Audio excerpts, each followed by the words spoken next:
Hi everybody, welcome back to my channel. That's right, I homeschool. I'm Mrs. T, and today we're going to talk about planning. Planning for the year, planning for the month, the week, the day, etc. for homeschool. So let's go ahead and get right into it. If you haven't checked out part 1 or part 2 of this series, I'll go ahead and link them down below. In part 1, I talk about the curricula options that we've chosen, as well as our schedule, and part 2 was a very short video talking about our goals for the school year. So let's talk a little bit about planning and organizing. So the very first thing that I did to plan for the school year is I took a look first and foremost at my state laws. Now, preschool, for at least our area, is not at all required. You're not required to track, do anything like that until kindergarten level, but I wanted to take a look at what was required for kindergarten and try to mirror that with our documents and our tracking and everything this year. It's my first time homeschooling. I wasn't homeschooled, so I thought that it would be a good chance for me to understand what I need to do and what that would entail from my side. My biggest recommendation is to search for your state and homeschool. Look for the government site, the .org, that is from your state directly. They will outline everything that you need. And if you have any questions, just contact your district's, your school district's office. They'll be more than happy to talk you through what you need as a homeschooling family. Okay, after I did that, you guys, I found that for my state, attendance matters. More than anything, they care about attendance. And what they're looking for is 180 school days with 4 hours of instruction starting at the kindergarten level. So I created an attendance sheet. Again, we'll show you guys, let me scoot here so it can fit. It's just a grid with numbers 1 through 180. And what I'm going to be doing is every school day, which is going to consist of about 4 hours of instruction, it's going to have a date populated in there.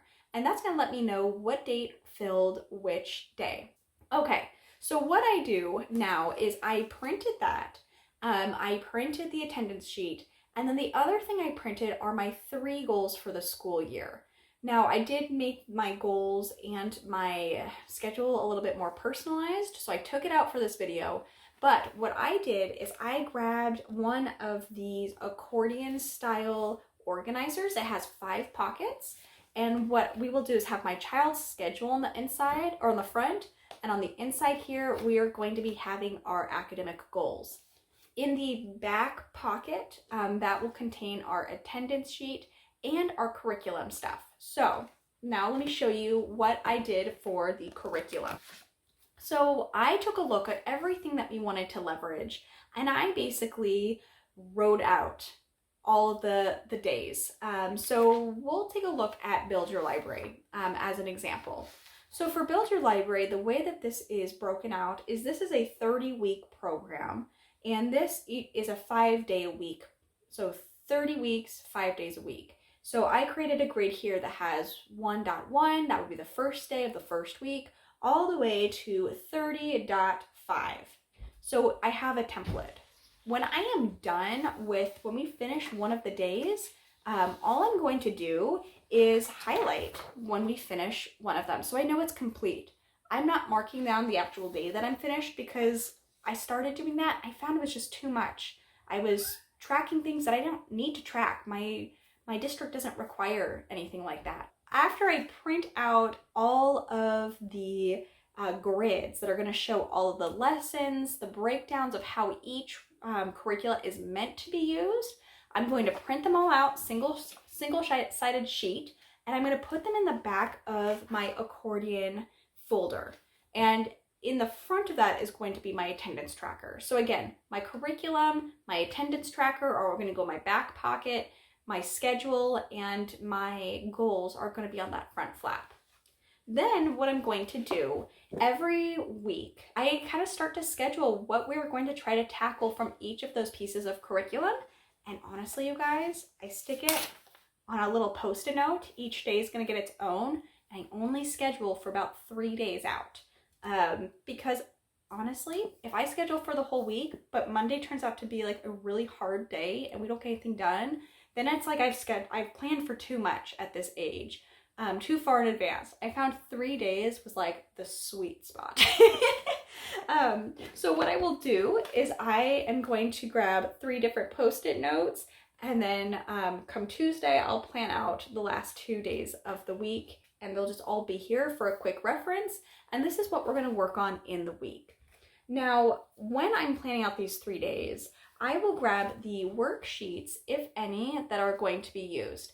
A lot of the activities that we're going to be using do require some printables and things like that. So I print them all out when I'm doing this planning. I grab all of our art supplies, everything that we need for those 3 days, and I just get them all ready to go. So every day, so right now this will have the first 3 days that I've already planned, all the worksheets, printables, etc. in here. Now, the other things that I grab that I am ready to rumble with is going to go into 2 different things. One is a little tray that's going to have my art supplies, and that's just going to include, like this week, we're going to need some glue sticks, some colored paper squares, and dot stickers. And that's it. So those are all in a little tray, easy to grab in your kitchen. Actually, I have like a little designated spot for it. And then I have this bad boy. This is also going to go in the kitchen, easy to reach. And in here are going to be the things that I need for those 3 days, and some of them even for additional weeks. And this is going to include things like our books that we are going to be leveraging for Build Your Library and Blossom and Root. These are also going to be our layers of learning books that we are going to just kind of prioritize reading and exposing my child to.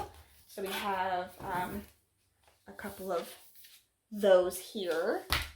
And then it's going to also include this.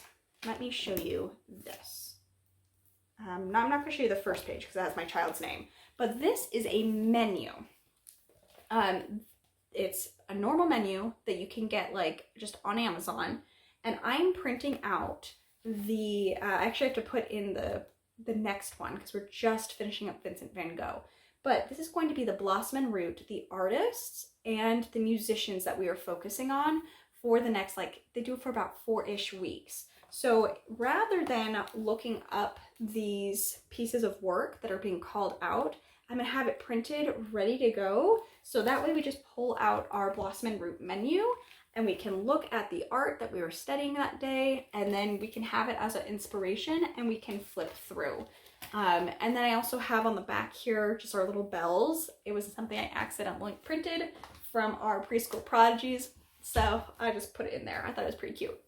And then what I also do is I put in our Bob book that we're focusing on, which I decided we're going to kind of circle back. He had memorized too many of these, so we took a break from Bob books, but we're going to start going back to the Bob books. So the Bob book that we're focusing on, and then we're going to also put in the Language Together book that we're going to focus on for those 3 days that are going to correspond to the Rosetta Stone lessons and the different topics that we were covering for French. And that's going to be like our week. So week is all going to be planned out, ready to go, or the first 3 days. And then come Tuesday, we'll kind of do the same thing. We'll see how Monday goes, we'll see how Tuesday goes, and if it's looking good, then we'll plan our last 2 days of Thursday and Friday. So that is basically just like our week to week. It's going to be a little bit rolling, but I found, again, the 3 days was the best sweet spot for my family at this time. Okay, now let's talk a little bit about monthly planning. So this is kind of our day-to-day on like a smaller level. So now we're going to go up a level. How do I plan what we're going to try to do in a month? Honestly, you guys, I'm kind of winging it. I found that at first I was trying to set goals based on finishing curriculum or hitting certain like markers in our worksheets and things like that. And I thought that put way too much pressure on us. We had more success removing that monthly plan than we did with it. And I know that some people, that's not gonna fly for their situation at all, but for our situation, it worked better not having a goal for the month, but rather to keep in mind the goals that we created for our full year and to make sure we're on track. So every month, again, I won't show this one because it's a little bit more personal, but basically at the end of every month, I kind of do a little evaluation.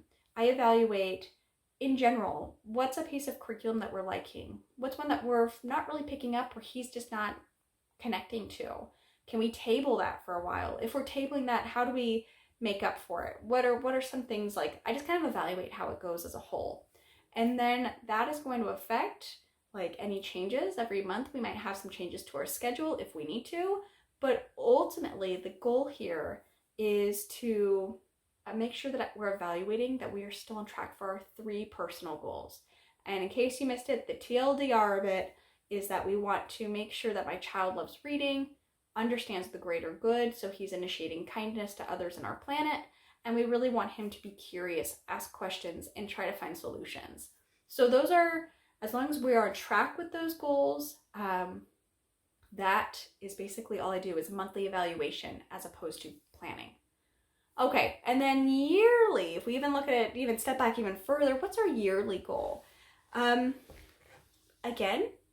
I'm going to try really hard not to get on myself about finishing curriculum or hitting specific like academic goals, but more try to consistently homeschool, hit those 180 days, and again, hit those like more personal goals. That will be a successful year. I want my child to be proud of the fact that he's homeschooled. I want him to love it. And I want him to ultimately not really realize that he's learning as much as he is. Like he will know that he's learning, but I want it to be still very fun. So yearly goal is at this point to survive the first year. I know that's not really maybe what a lot of you were looking for. Maybe you want some more more in depth, but that is it. I did create a long-term goal, and we're going to talk a little bit about my vision. So just because I'm not choosing for my child to, I'm not making it like where we have to finish our curriculum at certain times, doesn't mean that I don't know where we're going next or about how long it's going to take. So I'm going to be doing words. Let me try that again. I am going to be going into this in a lot more detail in our next video. This will be the final video for these like beginning prep. But I'm going to talk to you guys a little bit about what our vision is. Where do we see ourselves going? I did plan, like once we finish, for example, like Build Your Library 0. What are we going to do now for country studies? What's the direction we're going to go with that? I kind of did already map it out, and I'm happy to share that with you and kind of give you an overview about my goals there. But again, my child is going to set the pace. We are going to learn as a family. Every month we're going to evaluate, are we learning enough? And by that, I mean, are we spending a good amount of time? Is my child curious? Is he loving literature? Does he care about other people on the planet? Great, he does this month. That means I'm doing something right. Let's continue. Are we feeling burnout? Why are we feeling burnout? A preschooler should never feel burnout. So what can we do to fix? So just those evaluations. But that is basically it, you guys. Comment down below. Let me know what you think. Make sure you hit that like and subscribe button. And I will see you guys very soon. Oh, and I forgot. I do have another video. We're going to talk a little bit about Dolly Parton's Imagination Library as well. So stick around. Seriously, hit that subscribe button. You're going to want to watch some of these. All right, I'll talk to you guys soon. You have a wonderful day and happy schooling. Bye, guys.